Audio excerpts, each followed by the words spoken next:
Hello everyone, তোমাদের সামনের Kolkata police এবং ওয়েস্ট বেঙ্গল পুলিশকে টার্গেট করে আজ থেকে নতুন করে প্র্যাকটিসে শুরু হচ্ছে, ঠিক আছে? আর এই প্র্যাকটিসের যতদিন না পরীক্ষা হচ্ছে ততদিন তোমাদের প্রত্যেকদিন একটা করে চলতে থাকবে। আর এর সাথে সাথেও তোমাদের চ্যাপ্টার ওয়াইজ ক্লাস প্রত্যেক সপ্তাহে একটা করে দেওয়া হবে, ঠিক আছে? তো অবশ্যই প্র্যাকটিসের সাথে শেষ পর্যন্ত যুক্ত থাকো, ঠিক আছে?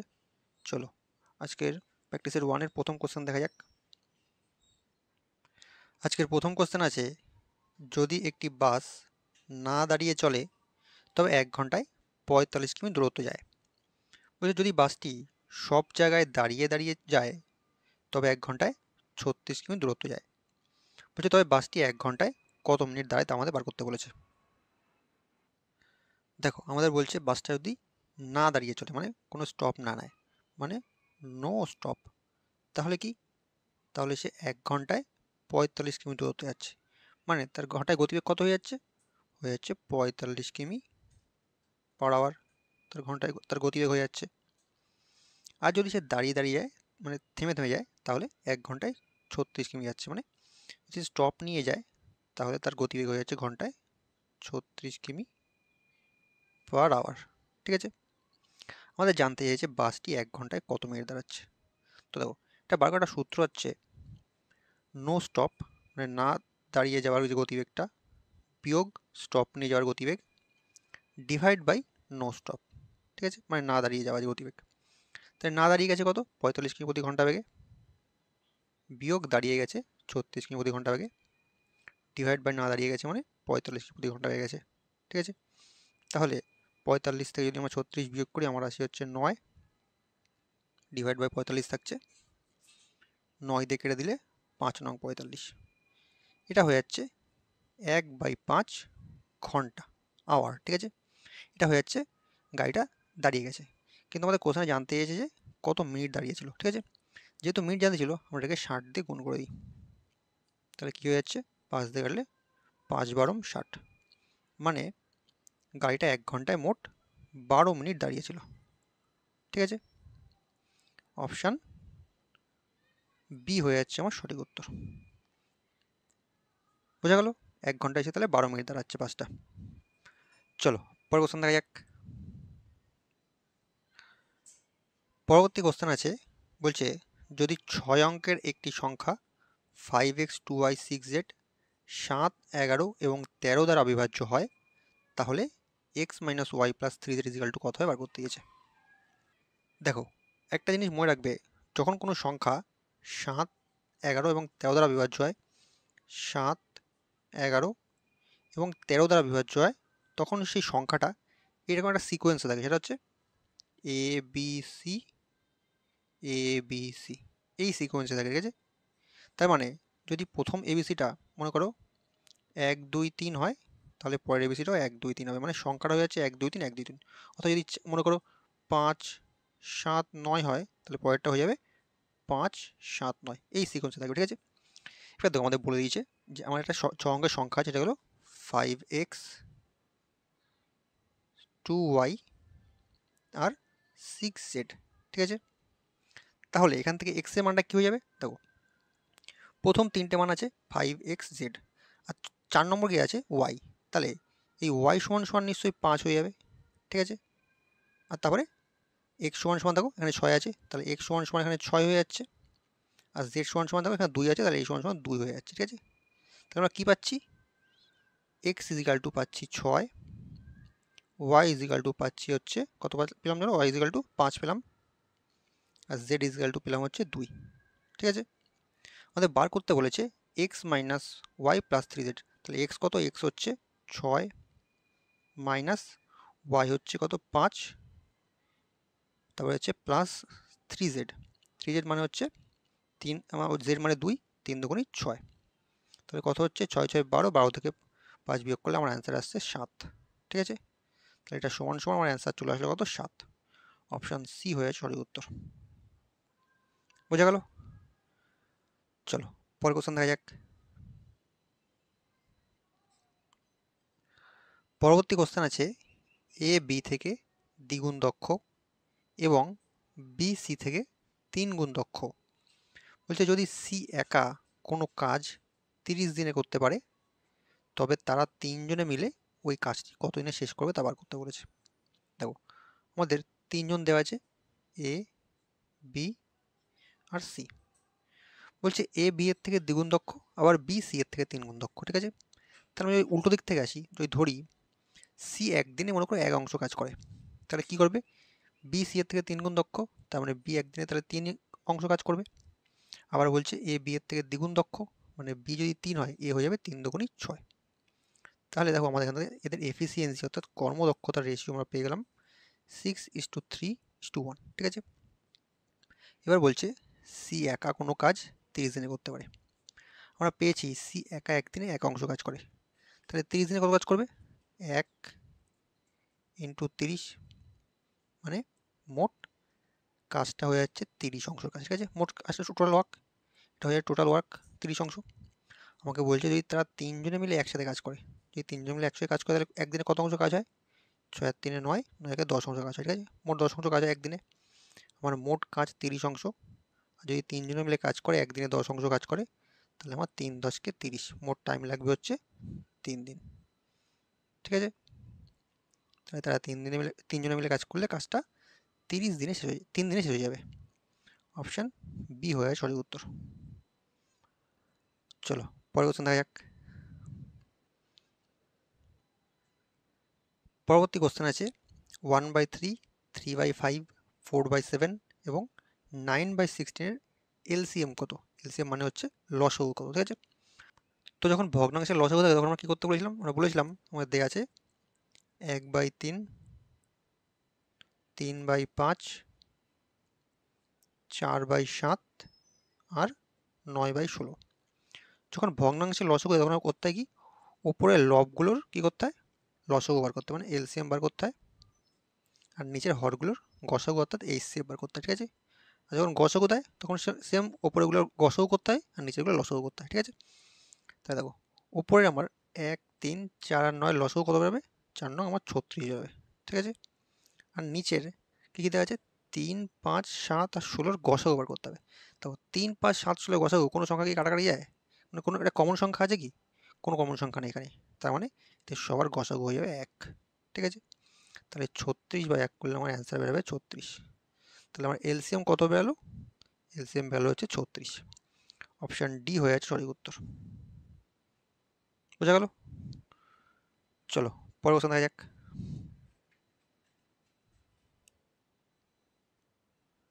পরবর্তী কোশ্চেন আছে একটি রকেট প্রথম 2 ঘন্টা 20 মিনিটে 6625 কিমি দূরত্ব যায়, বলছে তারপর 824 কিমি যেতে 40 মিনিট সময় নেয়। বলছে রকেটটির গড় গতিবেগ কত মতো বার করতে। তো সোজা কোশ্চেন আছে, আমরা গড় গতিবেগ অর্থাৎ অ্যাভারেজ স্পিডের সূত্র জানি। Average speed is equal to আমরা জানি total distance divide by total time, ঠিক আছে। টোটাল ডিস্টেন্স কত, প্রথমে গেছে 6625 কিমি, 6625 কিমি, আর পরে গেছে কত, পরে গেছে 824 কিমি, তাহলে প্লাস 824 কিমি, ঠিক আছে। Divide by total time, divide by total time কত, প্রথমে ছিল 2 ঘন্টা 20 মিনিট, তারপরে গেছে 40 মিনিট, তো 20-র সঙ্গে 40 যোগ করলে 60, অর্থাৎ 1 ঘন্টায় পরিণত হয়ে যায়, আর আগে ছিল 2 ঘন্টা, 2-এর আগে মোট 3 ঘন্টা, ঠিক আছে। তাহলে যদি আমরা যোগ করি কত বেরাচ্ছে, আমাদের যোগ করলে বেরাচ্ছে 4 আর 5 9, 2 আর 2 4, 8 আর 6 14, 4 থেকে 1, 6 থেকে 7, 74449 ডিভাইড বাই 3, 3 দিয়ে যদি কাটি 3 দুগুণী 6, 14 থাকছে, 3 এ 4 12, 2 থাকছে 24, 3 আর 24 আর 3 3 9, তাহলে অ্যাভারেজ গতিবেগ হয়ে যাচ্ছে 2483 কিমি পার আওয়ার, ঠিক আছে। এটা হয়ে যাচ্ছে আমার অ্যান্সার 2483 কিমি পার আওয়ার, অপশান এতেই আছে, অপশান এ হয়ে যাচ্ছে আমার সঠিক উত্তর, ঠিক আছে। চলো পরের কোশ্চেন দেখা যাক। পরবর্তী কোশ্চেন দেখো একটা সিম্পলিফিকেশন থেকে কোশ্চেন দিয়েছে, এটা ইজিক্যাল টু কত হবে বার করতে দিয়েছে। তো দেখো আমাদের কি রুল ইউজ করতে হয়, আমরা বদমাস রুল ইউজ করতে হয় এখানে। তো ব্র্যাকেট অফ, ঠিক আছে, আমাদের প্রথমে আছে 4 পূর্ণ 4 5, মানে 4 5 20 আর 4 24 5 আসছে এখানে, ডিভাইড বাই আছে, তো তারপর অফ আছে, তো আমরা জানি কি অফের কাজটা আগে করে নিতে হয়, ঠিক আছে। যদি অফ করি 3/5, অফ মানে গুণ, ইন্টু 5 হয়ে যাচ্ছে, থাকছে কি প্লাস, এটাকেও ভাঙিয়ে দিতে পারো, যদি আমরা 2 দিয়ে কাটি, 2 দুগুণি 4, 5 দুগুণি 10, ঠিক আছে। তাহলে উপরে থাকছে 3 দুগুণি 6 আর 5 5 25, ঠিক আছে। থাকছে -1/5, এটা থেকে গেল। এবার এখান থেকে এই 5 5 কেটে যাচ্ছে, থাকছে কি 3 থাকছে, তাহলে এখানে 24/5, ঠিক আছে। অফের পরে কি কাজ, ভাগের কাজ করতে হয়, তো ভাগটা যদি আমরা গুণে পরিণত করি, এখানে আমার 3 ছিল ওপরে, তাহলে এখানে 1/3 হয়ে যাবে, ঠিক আছে। এখানে প্লাস 6/25 -1/5 থাকছে, ঠিক আছে। যদি 3 দিয়ে কাটি, 3 আটা 24, তাহলে আমার থাকছে কত 8/5 প্লাস 6/25 -1/5, ঠিক আছে। তাহলে এখান থেকে যদি আমরা নিচের এগুলো লসাগু করি, 5 25 আর 25 লসাগু করি, তাহলে আমার বেরাবে 5 25 25 লসাগু করলে আমার লসাগু বেরাবে 25। তাহলে 5 5 25, 5 আটা 40 হয়ে যাচ্ছে, প্লাস 6 থাকছে, মাইনাস 5 5 25 -5 হচ্ছে। তাহলে 40 আছে 46, 46 থেকে 5 বিয়োগ করলে আমার থাকছে 41/25, ঠিক আছে। যদি আমরা ভাঙাই তাহলে থাকছে কত, 25 1 25, আর থাকছে কত 16 ডিভাইড বাই 25, তাহলে 1/16/25 হয়ে যাচ্ছে আমার এখানে অ্যান্সার, ঠিক আছে। 1/16/25, 16/25 অপশান বি নম্বরে আছে, অপশান বি হয়ে সঠিক উত্তর। বোঝা গেল? চলো পরের কোশ্চেন দেখা যাক। পরবর্তী কোশ্চেন আছে, একটি জিমে 32 জন ছেলে গড় ওয়ার্কআউট সময়, 32 জন ছেলের গড় ওয়ার্কআউট সময় বলছে 136 ঘন্টা, এবং 88 জন মেয়ের গড় ওয়ার্কআউট সময় 126 ঘন্টা। বলছে ছেলে ও মেয়েদের একসাথে গড় ওয়ার্কআউট সময় কত হবে বার করতে বলেছে। দেখো আমাদের কি বলছে, আমাদের বলছে কি আছে, বয় ছেলে আছে আর কি আছে, মেয়ে আছে। ছেলে কতজন আছে 32 জন, আর মেয়ে আছে 88 জন। ছেলেদের গড় ওয়ার্কআউট সময় 136 ঘন্টা, 136 ঘন্টা, আর মেয়েদের 126 ঘন্টা, ঠিক আছে। এবার আমাদের গড়টা যদি মোটে কনভার্ট করতে হয় তাহলে কি করতে হবে, গুণ করতে হবে। তো দেখো অনেক বড় বড় সংখ্যা আছে, 32 বা 36 আছে, তো আমরা যদি এটাকে একটু ছোটো করে নিই, গার্লস ইস টু বয়সের রেশিও 32:88, তো ছোটো করা যাতে ছোটো করে নাও। যদি দেখো 8 দিয়ে কাটি, 4 8 32, 8 দিয়ে কাটলে 8 11 88। এইবার 8 দিয়ে গুণ করে দাও, 4 দিয়ে গুণ করে দাও, 11 দিয়ে গুণ করে দাও। 4 দিয়ে গুণ করলে 4 4 6 24 4, হাতে থেকে 2, 3 4 12 2 14 4, হাতে থেকে 1, 4 একে 4 একে 5, 544। এবার এটাকে 11 দিয়ে গুণ করে দাও, 11 দিয়ে গুণ করলে কত হচ্ছে 6 11 64 6, হাতে থেকে 6, 11 দুগুণে 22 6 28 8, হাতে থেকে 2, 11 একে 11 2 13, ঠিক আছে। এবার জানতে চাইছে ছেলে ও মেয়েদের একসাথে ওয়ার্কআউট কত, তাহলে এদেরকে আগে যোগ করে দাও, মোট ওয়ার্কআউটটা ঘন্টাটাকে যোগ করে দাও। যোগ করলে কত হচ্ছে 6 4 10 0, হাতে থেকে 1, 5 আর 8 5 13 3, হাতে থেকে 1, 4 আর 5 9 1, 1930 টোটাল ওয়ার্কআউট সময়। আর ডিভাইড বাই আমাদের গড় জানতে চাইছে, গড় জানতে হলে ডিভাইড বাই ছেলে ও মেয়ের যোগফল 4 আর 11, 11 4 হচ্ছে 15, ভাগ করে দাও, 15 1 15, হাতে থাকছে 4 43, 15 দুগুণে 30, 13 130 হয়ে যাচ্ছে, 8 15 120 হচ্ছে, হাতে থাকছে 10, তাহলে 10/15 থেকে যাচ্ছে। এটাকে আমরা আরও ভাঙাতে পারি, 5 দিয়ে 5 দুগুণে 10, 3 5 15, তাহলে আমার হয়ে যাচ্ছে কত ঘন্টা 128 পূর্ণ 2 এর 3 ঘন্টা গড় ওয়ার্কআউট, মানে ছেলে আর মেয়ে মিলিয়ে, ঠিক আছে। 128 পূর্ণ 2 এর 3 অপশান বিতে আছে, অপশান বি হয়ে যাচ্ছে আমার সঠিক উত্তর, ঠিক আছে। চলো পরের কোশ্চেন দেখা যাক। পরবর্তী কোশ্চেন আছে, একটি ব্যাগে 5 টাকা 10 টাকা এবং 20 টাকার নোট আছে। বলছে ব্যাগটিতে মোট নোটের সংখ্যা 240টি এবং ব্যাগটিতে নোটগুলো 2:3:5 সংখ্যক অনুপাতে থেকে থাকলে বলছে ব্যাগটিতে মোট কত টাকা আছে তা বার করতে। দেখো আমাদের বলছে 5 টাকার নোট আছে, 5 টাকা 10 টাকা আর 20 টাকার নোট আছে। বলছে মোট নোট আছে 240টি, আর কি সংখ্যাকে আছে, মানে কি অনুপাতে আছে, আচ্ছা সংখ্যার অনুপাত বলে দিয়েছে 2:3:5, মানে 2:3:5 অনুপাতে আছে। আর মোট কত, মোট বলছে 240টা নোট আছে। তাহলে অনুপাতের যোগফল কত? 2 আর 3 5 আর 5 10। তাহলে অনুপাতের যোগফল হচ্ছে 10। তাহলে এই 10 মানে আমরা বলতে পারি 240টা নোট আছে, ঠিক আছে। তাহলে 1 মানে কটা আছে? 1 মানে হয়ে যাবে 24টা আছে, ঠিক আছে। তাহলে 1 মানে 24 হলে এবার সংখ্যা বের করে নাও। এখানে আছে 2 অনুপাত, তাহলে 2 মানে হয়ে যাবে 24 দুগুণি 48টা নোট আছে। এটা 3 মানে 3 24 72টা নোট আছে। 5 24 120টা নোট আছে, ঠিক আছে। তাহলে নোটের সংখ্যা পেয়ে গেলাম 48 72 আর 120। কিন্তু জানতে চাইছে কি মোট কত টাকা আছে। গুণ করে তাহলে নোটের সংখ্যাকে টাকা দিয়ে। দেখো যদি আমরা 5 টাকার নোট 48টা আছে, তাহলে 48 যদি 5 দিয়ে গুণ করে দিই 5 আর 40 শূন্য, আর দেখে 4 4 5 20 আর 4 24 240 টাকা প্লাস 10 টাকা আছে কত 72 পিস নোট আছে মানে 720 টাকা প্লাস 20 টাকা আছে 240 120 পিস আছে মানে 12 দুগুণে 24 2400 টাকা, ঠিক আছে। টোটাল মোট টাকা, টোটাল টাকা যোগ করে দাও। 0 0 0 0 2 4 2 6, তারপর আছে 4 আর 7 11, 11 আর 2 13 3, আর দেখে 1 2 আর 3 3360 টাকা আছে টোটাল, ঠিক আছে। মোট টাকা হচ্ছে 3360 টাকা। অপশান ডি হয়ে যাচ্ছে আমার সঠিক উত্তর। ওই ব্যাগে মোট 3360 টাকা আছে। বোঝা গেল? চলো পরের কোশ্চেন দেখা যাক। পরবর্তী কোশ্চেন আছে সুধীর ও আয়ুষের বর্তমান বয়সের অনুপাত 5:7। বলছে 12 বছর আগে তাদের বয়সের অনুপাত ছিল 1:2। তবে আজ থেকে 5 বছর পর সুধীরের বয়স কত হবে যা বার করতে দিয়েছে। দেখো আমাদের বলছে গেছে সুধীর আছে আর আছে আয়ুষ আছে। তো বলছে বর্তমান অর্থাৎ প্রেজেন্টে তাদের বয়সের অনুপাত কত? 5:7।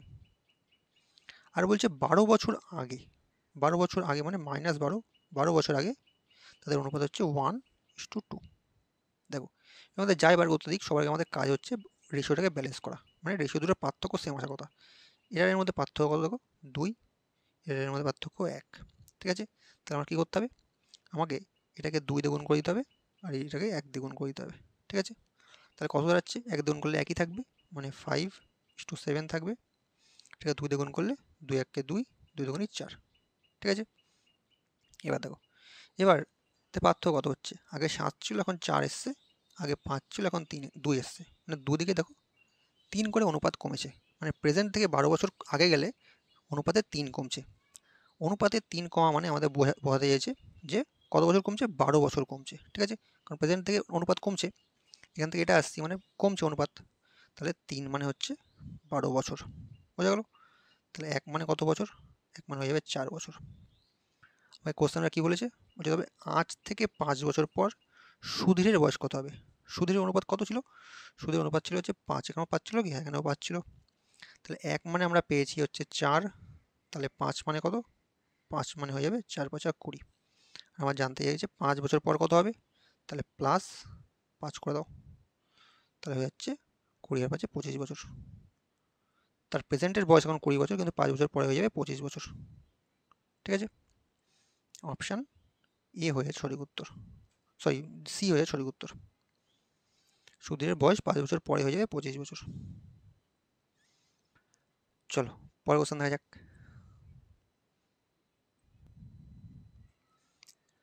পরবর্তী কোশ্চেন আছে এ ও বি এর আয়ের যোগফল 43,000 টাকা। বলছে এ তার আয়ের 95% এবং বি তার আয়ের 80% টাকা খরচ করে ফেলে। যদি তাদের সঞ্চয় সমান হয়, ঠিক আছে, বলছে সঞ্চয় তাদের সমান, যদি তাদের সঞ্চয় সমান হয় তাহলে এর বেতন কত বার করতে বলেছে। দেখো আমাদের বলছে এ তার আয়ের 95% টাকা খরচ করে ফেলছে, তাহলে এ কত টাকা সঞ্চয় করছে? এ সঞ্চয় করছে বাকি যে 5% টাকা আছে সেই 5% টাকা সঞ্চয় করছে, ঠিক আছে। আর কি বি 80% টাকা খরচা করে ফেলছে, তাহলে বি কি? বি তার আয়ের বাকি যে 20% টাকা আছে সেই টাকাটা সঞ্চয় করছে। আর আমাদের বললেছিল সঞ্চয় দুটো সমান, তাহলে দুটো সমান। তাহলে এখান থেকে যদি আমরা এ বাই বি করি তাহলে কত আসবে? থেকে যাবে 20/5। যদি আমরা ভাঙাই তাহলে আমার থাকবে 4 5 20, 5 1 5। তাহলে এখান থেকে এ আর বি এর আয়ের রেশিও পেলাম, এ যদি 4 ইউনিট ইনকাম করে বি করছে 1 ইউনিট, ঠিক আছে। আমাদের বলেছিল তাদের আয়ের যোগফল 43,000 টাকা। তাহলে 4 আর 1 5, টোটাল এই 5 ইউনিট সমান সমান আমরা বলতে পারি 43,000 টাকা। ঠিক আছে, তাহলে 1 ইউনিট সমান সমান কত? 5 দিয়ে ভাগ করে দাও, 5 আর 40, হচ্ছে 3 30, 5 6 30, মানে 8,600 টাকা। আমাকে জানতে চাইছে এর বেতন কত। এর বেতন কত? এর ইনকাম হচ্ছে 4 ইউনিট। তাহলে 1 মানে এত হলে 4 মানে কত?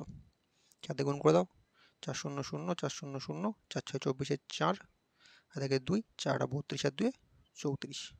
তাহলে এর ইনকাম হয়ে যাচ্ছে 34,400 টাকা। বোঝা গেল? অপশান এ হয়ে যাচ্ছে সঠিক উত্তর, 34,400 টাকা। বোঝা গেল? তো চলো, আজকে একটা কোশ্চেন থাকছে। ভিডিওটা ভালো থাকলে অবশ্যই লাইক করে দিও, আর চ্যানেল নতুন থাকলে চ্যানেল সাবস্ক্রাইব করে নিও, আর প্রত্যেকটা প্র্যাকটিস সেট ফলো করো। ঠিক আছে, চলো।